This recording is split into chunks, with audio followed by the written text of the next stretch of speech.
there's no words can explain how it feels to know that your dad's dead and there's nothing you can do about it, basically. So, and my brother was just in pieces, absolute pieces. So did your brother keep doing while you were? No, he stopped. Your brother did stop. And he came through beside me to hug, and we just basically really waiting. And then I managed to get myself together and phone my husband, and then my brother phoned my other brother. So we were trying to get everybody to come along, which was good, because we needed the support. And then, to be honest, it's just like, it's a whirlwind.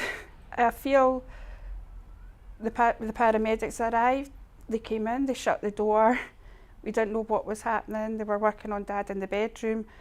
It's just like, your expectation was that they were going to come and see he was okay, basically, to be honest, so it still wasn't realisation. And then they called for, I can't remember what they call them, but is it medic ones, I think, with more equipment, and because they still had a reading, so they were still wanting to work on them. So they called for them to come, then they arrived. So that was like in a tiny wee flat. It felt so claustrophobic by then. All these people, then the police, once they realised that Dad had died, then the lady that came, like, I think she's like a support person from the police, and she told us all about what was going to happen next. So the paramedics came and they did CPR on your dad? Yeah. And then another team arrived, kept down CPR, but all this time you didn't really know what was going on? Nothing. What was the first you heard? The first ambulance, a really friendly man just came out and said that he was so sorry, but sorry, okay. Dad had passed.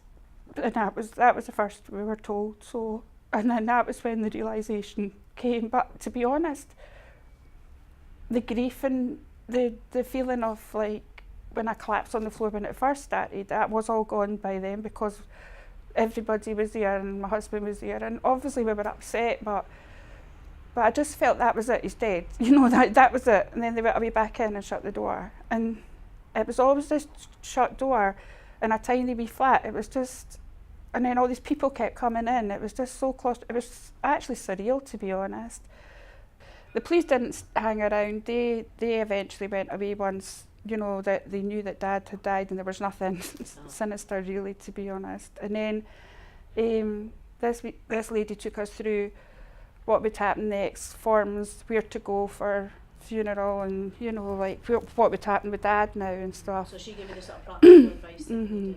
But again, because I was the oldest, my brother, my younger brother's not really good at that stuff, and my middle brother David, that had been in the flat, he was quite drunk and just wasn't taking it in. So they came to me, and I was the contact for it, for everything. But luckily I had John, my husband, because without him I don't think I would have got through it. Then it was time for Dad to go. They said we could go in and see him if we wanted to. And I don't know why, to this day, that I went in, but I did. But it was the best thing I ever did, because Dad and I were really close, and I just gave him a kiss and said goodbye, basically. Still not believing that he was gone, you know.